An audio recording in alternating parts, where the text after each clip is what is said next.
Ito yung sunod nating pag-uusapan. Nako, ito na nga mga kababayan. Ah, dito tayo kay Christian Isguera. Ma'am Dali Villanuevan kay Sir Kenry. Hello po. Deal or no deal. Ayan na. Ito mga kababayan, dito tayo kay Christian Isguera. Ito, sa totoo lang mga kababayan, no? Ah, gusto ko magbigay ng komento dito kay Christian Isguera. Actually mga kababayan hindi ko alam kung anong nangyari dito kay Christian Isguera na kung bakit napakadaming nag-unfollow at nag-unsubscribe. Bakit nga ba? 'Di ba? Mhm.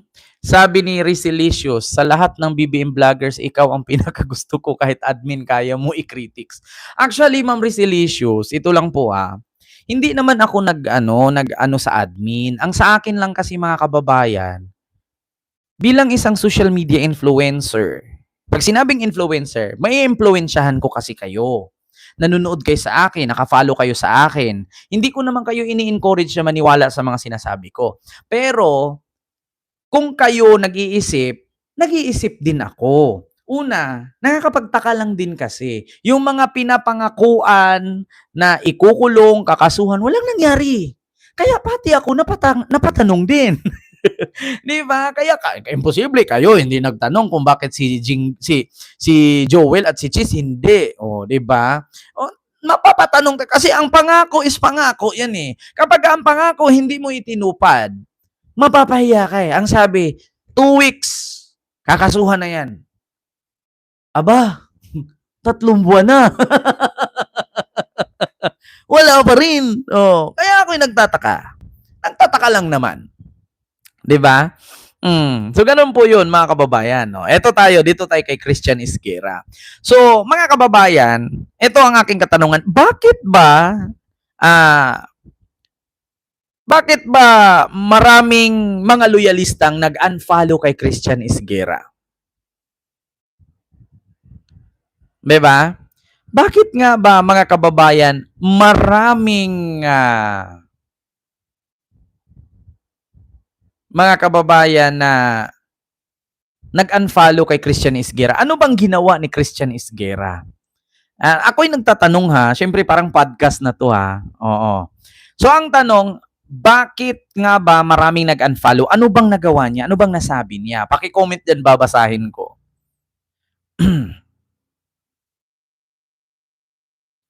Bakit nga ba?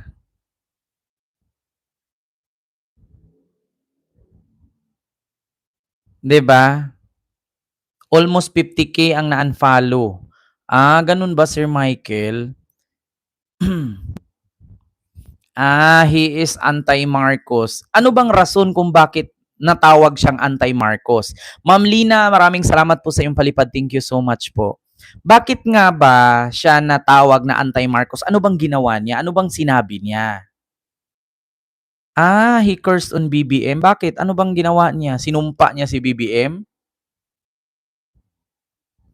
Ano bang sinabi niya kay BBM?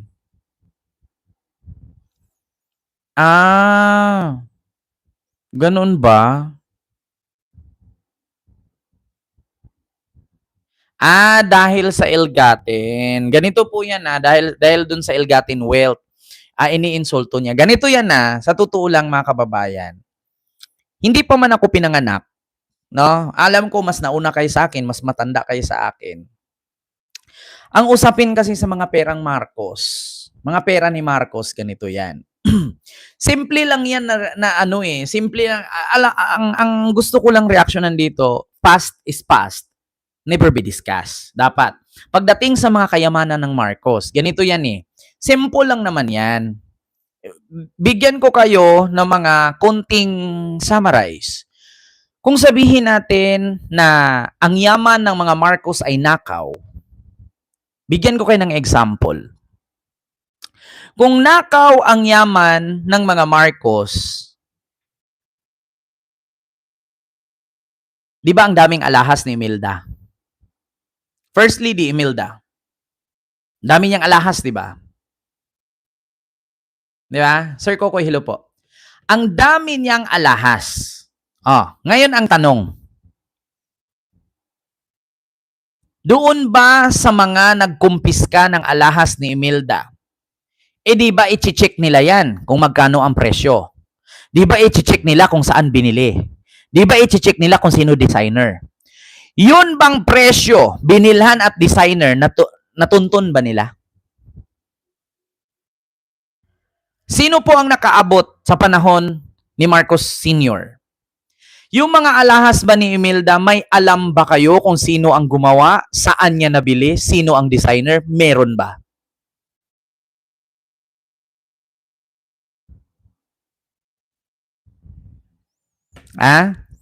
Isa lang ang katanungan ko. Simula nung pinapanood ko, noong kinumpiska yung mga alahas ni Imelda na pinaglalagay niya sa mga diaper, doon sa mga maleta, ni isang designer, walang designer na natuntun ang PCGG. Walang nakakaalam kung sinong gumawa ng mga kwintas, hikaw, singsing, corona. Walang nakakaalam kung sinong may gawa. Pangalawa, hindi nila alam kung saan nabili. Pangatlo, hindi nila alam kung magkano ang presyo. Nagbe-base na lang sila sa bigat at sa karats. 'Di ba? Kasi ganito po 'yan, bigyan ko kayo ng trivia. Si Imelda Marcos kasi noon, kapag nirigaluhan siya ng mga alahas ng mga prinsesa, prinsipe, prime minister, mga royal blood na kanyang binibisita, binibigyan yan siya ng mga buo-buong alahas. Halimbawa, bibigyan siya ng gemstone, nakabalot sa itim na tela. Iuuwi niya yan. Pangalawa, bibigyan siya ng mga gintong baso, gintong kutsara, katulad nung pumunta siya sa Thailand. Binigyan siyang napakaraming regalong gintong mga baso, takore, petchel, kutsara. Itutunaw niya yan, tapos pinapagawa niya yan dun sa Samar. Meron siyang tagagawa ng alahas. Meron siyang tagahulma ng alahas. Kung naalala ninyo na nagkaroon ng pageant sa Pilipinas na imbis na may bagyo, ang ginawa niya, nag-cloud seeding siya. Isprihan niya ng asin yung bagyo. Nawala yung bagyo, natuloy ang pageant. Sinong gumawa ng malaking rebolto na ibibigay award doon sa mananalong Miss Universe? Di ba may binigay siya malaking rebolto na gawa o pearl? Gawa sa perlas na yung parang babaeng Maria Cristina ba yun na gawa sa perlas? Kung sino man ang gumawa nun, yun yung tagagawa ng alahas ni Imelda. Kaya sa madaling salita, hindi niya ninakaw yun. Una, kung nagnakaw ang mga Marcos,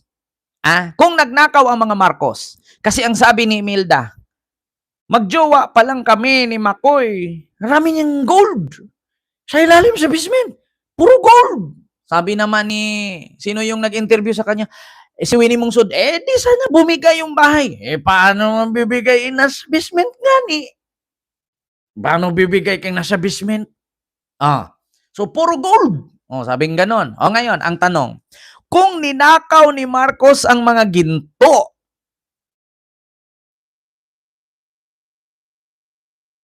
kakatapos lang ng World War II, paano magkaroon ng ginto ang Pilipinas?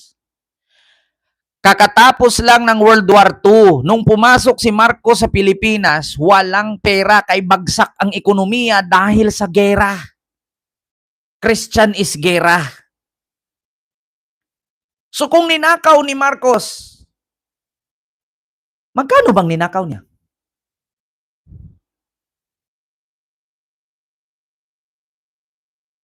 Kung nagnakaw ang Marcos, magkano bang estimated na ninakaw nila? Meron po ba? Sino po ba ang nakaalam na may estimation na may ninakaw sila?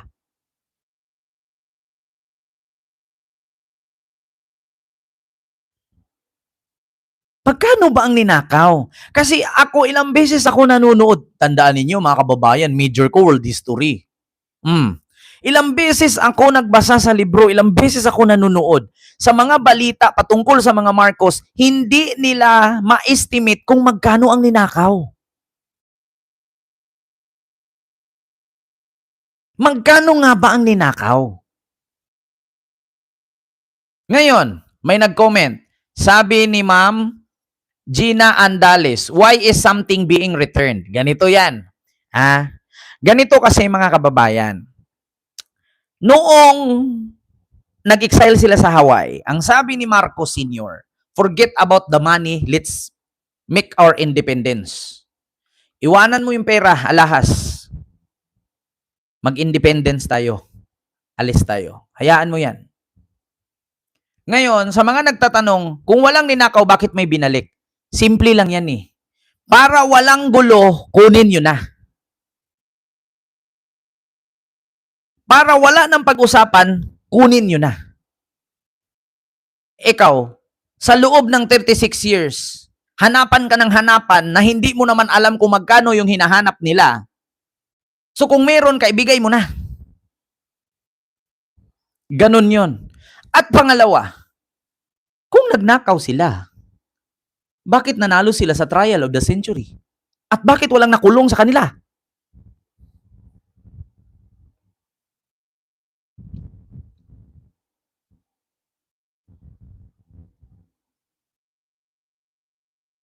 Ang sabi ni Imelda sa interview, noong bata pa si Marcos, abogado yan siya sa Atlas Lipanto.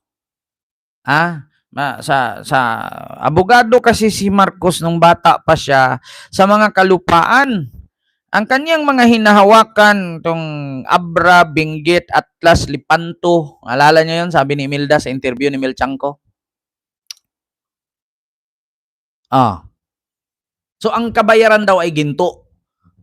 Pero yung sinabi na bayad ang Talyano Gold, Talyano Atlas, Atlas, Lipanto, Talyano. Pagkakalam ko, walang Talyano doon, binigkas Imelda eh. Atlas, Lipanto ata yun, at yung Benguet, diba, ganun. Pero walang Talyano. Kaya sa mga nagsasabi na mula sa Talyano, walang ganun. Okay, maniwala yung mga Talyano eh. Sino bang nagsabi ng Talyano na yan? Sige nga, magbigay nga kayo ng isang pangalan ng Talyano na yan. Walang Talyano eh. Maniwala kay Solomon, wag kay Talyano.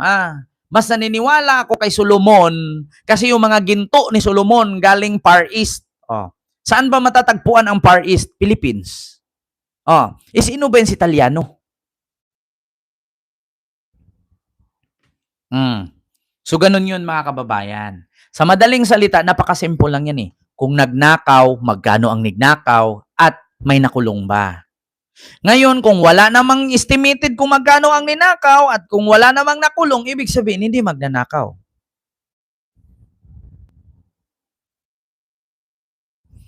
At saka, ito lang ang aking reaksyon kay Christian Isguera, mga kababayan.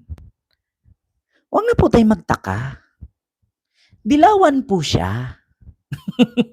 Ano bang expect natin sa dilawan? Ano po bang expect natin? Ako hindi ko inaaway ang mga dilawan ha. Pero, dilawan nga ni. So, huwag niyong sabihin na ang dilawan ay pupurihin nila si Marcos. Hindi po. Dilawan po ang unang oposisyon. Hindi po ang mga Duterte. Diba? Dilawan po ang nauna. Kung tutuusin, dilawan talaga ang kalaban ni Marcos, hindi ang Duterte. Bakit? Ang mga Duterte, nabisto lang. Ang mga Duterte, kaya galit kay Marcos kasi nabisto. Ang mga dilawan, galit kay Marcos dahil gusto nila ng pwesto. Ganun lang naman yun eh.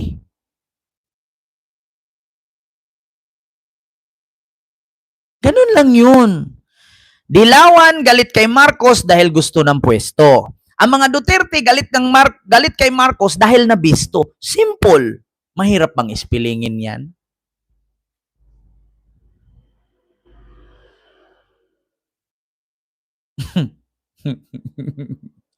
Diba? Ganun kasimple yan, mga kababayan. Diyos ko naman.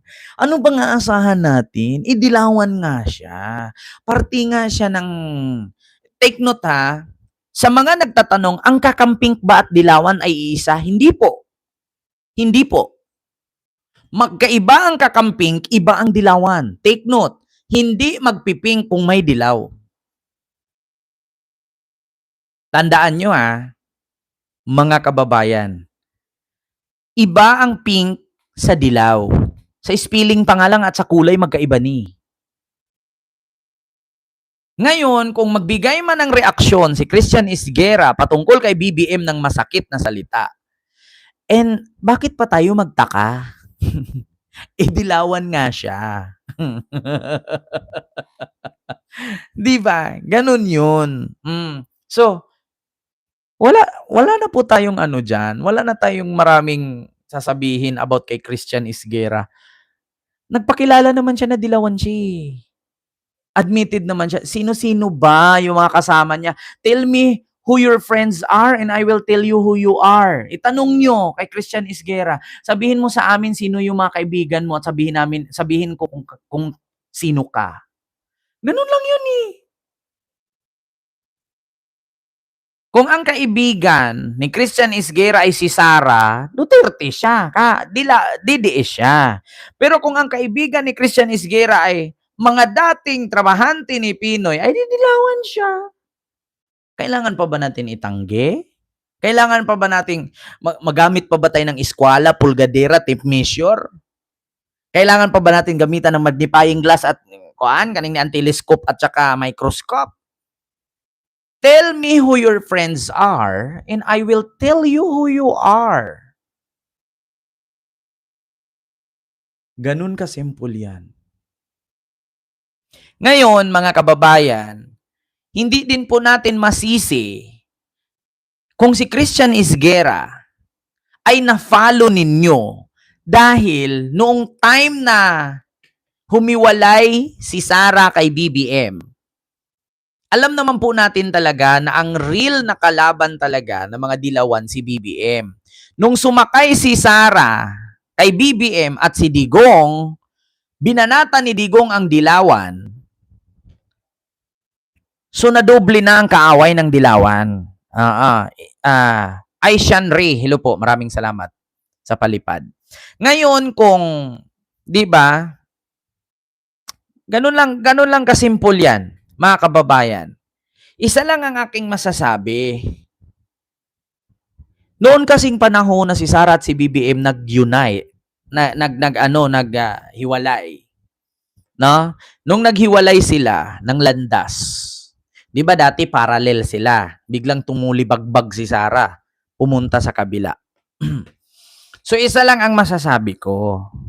Isa lang ang masasabi ko.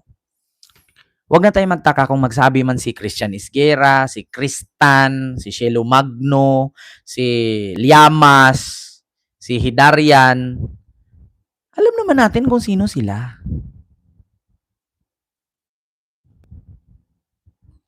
Alam naman natin kung sino sila. Ganun lang kasimple. So isa lang ang aking masasabi, mga kababayan. Kailangan pa bang i-memorize yan? Kailangan pa bang i-memorize yan? Alam nyo naman siguro. Siyempre, sasabihin mo ngayon, ikaw Kent, ano ka ba? DDS ka ba? O loyalista? Mga kababayan, simple lang naman ang akin. Nakasuporta ako kay BBM dahil gusto ko ng pagbabago. Ngayon kung kakalabanin ko ang presidente, paano tayo magbago? Nasa kamay ng presidente ang pagbabago ng ating bansa. Ngayon, paano magbago ang ating bansa kung lagi natin siyang kukontrahin?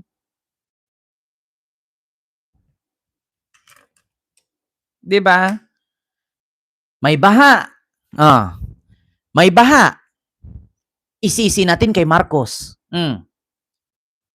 Bakit hindi na lang natin siya tulungan bilang ordinaryong tao? Binaha tayo. Ano bang rason kung bakit binaha? Dahil, una, yung maliit na pakete ng candy, kung itinapon mo sa tamang tapunan yan, babahain ba tayo? Ang cause ng baha, yung pagbara ng kanal.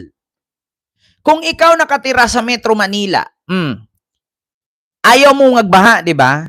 Di tapon mo sa tamang tapunan. Magkaroon ka ng disiplina. Bakit?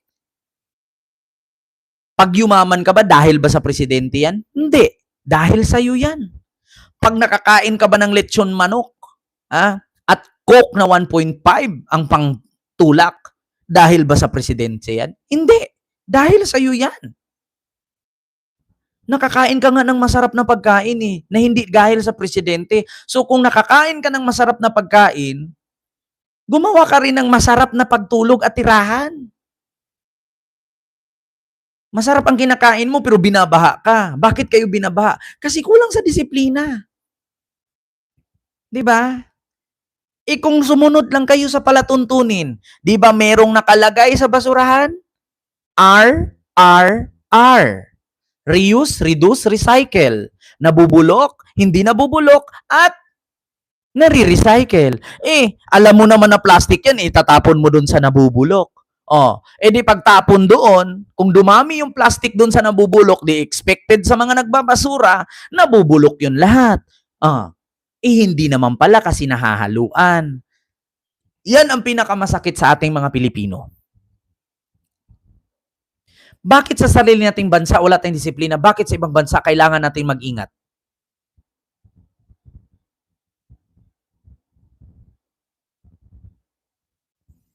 Di ba? Bakit sa ibang bansa, ultimo pag-yosi, kahit napakalayo, pupunta ka kay malayo. Kasi kailangan mo mag-yosi. Kasi bakit? Takot kang makulong, takot kang magpinalti ng napakalaki. Bakit kung gawin din natin yan sa Pilipinas, ikulong at magpinalti?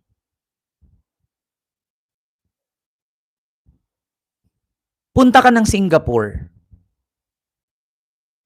Mag-yosi ka sa hindi tamang yusihan. $5,000 Singapore dollar ang multa. May nahuli ba? Wala. Ang laki-laki 5,000 times mo sa 42. Bakit sa Pilipinas hindi natin kayang gawin? In the end of the day, tayo lang din naman ang mag-suffer. Di ba? Sa ibang bansa, putang ina. Pag madumaan ang Prime Minister, pag dumaan ang hari at prinsesa, yumuyuko si tanga. Sa Pilipinas, pag dumaan si BBM, ang sigaw, bangag, adik, quick leader. Tapos pag binaha, ang sigaw, nasaan na si BBM? Putang ina mo, kahapon sinabihan mo lang na bangag, tapos ngayon binaha ka, sabihan mo nasaan si BBM? Tang ina mo ka. Di ba? Mga prime minister, mga royal family sa ibang bansa, may paluhod-luhod ka pang nalalaman, putang ina ka, wala nang naitulong sa'yo yan. Tapos yung presidente sa Pilipinas, pag dumaan sa sigawan mo, bangag, adik, magnanakaw, putang ina ka. 'Di ba? Kaya tignan niyo nangyari ngayon barilan, ng mga barilan sa eskwelahan. Kasalanan ng mga Duterte 'yan. Sasabihin naman mga DDS, bakit? Explain ko sa inyo. Kung bakit? Matatauhan ka. Una, ganito 'yan. Alam niyo kung bakit sinasabi ko sa nangyari ngayon sa mga paaralan na may mga barilan, kasalanan ni Digong?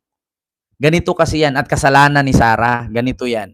Una, nakikita kasi ng mga kabataan sa social media kung paano ni Sara babuyin at bastusin ang presidente. Kung ang mga kabataan ay may respeto sa nakakataas sa atin, wala sanang ganyan. Matatakot sana silang gumawa ng krimen. Ang problema kasi, nakita kasi nila yung pangalawang pangulo na bastos. Pangalawang pangulo na sinabing, buang, adik, weak leader yan. So paano ang mga kabataan magrespeto sa mga nakakataas sa atin kung mismong ang mga kapwa nakakataas sa atin ay sila yung mismong nagturo kung paano babuyin? Si Sara, Vice President, pangalawang Pangulo. Pero anong ginawa ni Sara sa Pangulo? Akala nyo si BBM nagtrabaho si BBM? Hindi nagtatrabaho si BBM. Tamad yan si BBM. So, ang kabataang nanood kay Sara at mga nakikinig at naniniwala kay Sara, anong sasabihin nila? Kaya kong gumawa ng krimen. Bakit? Bangag yung ating presidente. Kaya kong mag-hold up. Bakit? Bangag yung ating presidente. Diba? Kaya ko nang mang-rape. Bakit? Weak leader ang ating presidente, bangag yan, adik yan, walang kakayahan yan kasi weak. Kaya kong mang-hold up, kaya kong manulis, kaya kong magnakaw. Bakit? Kasi ang sabi ni Sarah, hindi nagtatrabaho si BBM. Bangag si BBM. Adik si BBM. Di ba? So paano? Kapag gumawa ng kabutihan ang Pangulo, ang basura gawing kuryente, anong sabi ng mga DDS? Vic de Guzman, hilo po dyan, sir. Ano ang sabi ng mga DDS? Kita nyo, grabe ka-addict si BBM. Yung basura daw, gawing kuryente. Kung nabasa ng mga kabataan yan, kung ang anak mo, nakinig sa iyo habang nag-react ka, saan ka nakakita? Basura ginawang kuryente. So, anong gagawin ng batang nakikinig? Hala, yung basura daw gawing kuryente. Sabi ng papa ko, si BBM daw baliw. Si BBM daw addict kung ano-ano naiisip. Di ba? Si BBM daw magtayo ng space station doon sa Ilocos. Gagawa daw siya ng missile. Sabi ng papa ko, pa-missile-missile, yung baha, hindi nga masugpo-sugpo. Tapos may missile. Buang yan si BBM. O, narinig ng bata, sabi nung tatay, buang si BBM, bangag si BBM. Di yung bata ngayon nakikinig. Bangag daw presidente natin, kaya wag na tayo maniwala. Bangag, sabi ng tatay ko, sabi ng nanay ko. Bobo daw yan. Bangag daw yan, wala daw diploma yan. Diba? Kanino? Sinong may kasalanan? Kung bakit ang mga bata hanggang ngayon hindi na natatakot gumawa ng krimen? Sa mga Duterte. Noong presidente si Digong, putang ina ka, putang ina mo, putang ina yung lahat, putang ina, putang ina, putang ina. Puro putang ina ang nakikita at naririnig. Pagdating naman kay Sara, putang ina ninyong lahat. Tandaan ninyo ha. The influence of the politician is like an actor and actress. Mas ma-impluwensya ang politiko kaysa sa artista. Ang artista may script yan. Pag nakapagsabi ng masakit na salita or pagmumura yan, pwede kang masuspinde sa trabaho mo. Pero ang mga politiko, wala yang suspinde as long as kalayaan mong magsalita, magputang ina ka dyan. Wala yan. Alam nyo na. Sir Vic de Guzman, hello po. Ultimo nga Panginoon sinasabiang stupid eh. Di ba? Bakit nakagawa ng krimen yung mga paaralan? Nakabaril ng ganito, nakabaril ng ganyan. Bakit? Kasi minamanipulate ng mga DDS na ang presidente natin weak. Minamanipulate nila na ang presidente natin addict. Kaya wala na silang takot, wala na silang respeto. Pero, kung ako kay BBM, kung patuloy na may mangyaring ganyan, higpitan ko. Higpitan ko. Tapos pag naghigpit, sasabihin la, huli na ang lahat, may nangyari ng ganyan. Pasalamat kayo na napakaluwag ng ating Pangulo. Pasalamat kayo na napakaluwag. Sa totoo lang, kung mag-martial law niyan, matutuwa kayo?